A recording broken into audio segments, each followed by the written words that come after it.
universiti awam bergelut dengan kekangan kewangan yang ketara.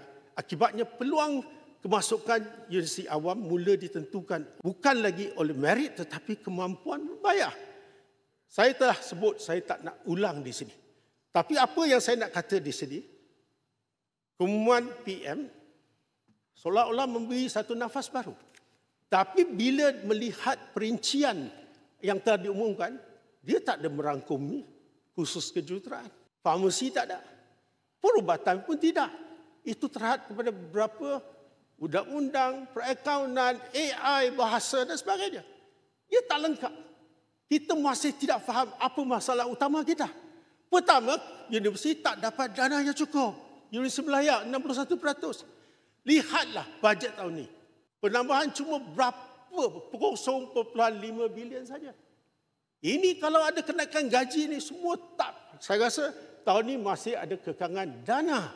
Jadi apa yang perlu kita lakukan? Daripada kita tak nak lihat lagi di saluran terbuka, kita kena buat seiring. Umumkan tempat melalui UPU. Itu untuk orang miskin. Tak boleh terlebih ambil kota yang disediakan untuk pelajar-pelajar melalui saluran perdana. Itu yang paling penting. Setakat ni pagi tadi kata nak umum, tak umum juga. Jadi macam mana rakyat tahu? Oh, over and above mana? Kalau data pun tidak ada. Pelajar lagi bingung, tak tahu apa berlaku. Jadi saya minta, perkara ini perlu lihat. Adakah universiti awam dapat? Peruntukan cukup. Saya sarankan, ini perlu buat, kerajaan perlu buat sekarang, iaitu untuk research university, 5 research university.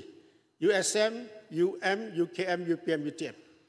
Kita kena mewujudkan satu mekanisme, endowment fund. Kalau tidak ada endowment fund, dan ianya perlu dilakukan dengan sokongan kerajaan. Kerajaan bagi insentif cukai. Boleh bagi potongan 2 kali ganda. Ataupun macam-macam perkara. Kita boleh gunakan cara di luar kotak, pemikiran di luar kotak. Bangunan namakan alumni itu tidak ada masalah. Kerana kita perlu menjana 1 bilion ringgit untuk setiap research university. Ini sepatutnya dilakukan oleh sokongan kerajaan bersama-sama dengan alumni. Jadi saya rasa dengan adanya 6% pulangan 60 million pendapatan dan ianya bagi membantu dan tidak perlu lagi bergantung kepada kenaikan yuran. Ini yang saya rasa boleh selesaikan masalah.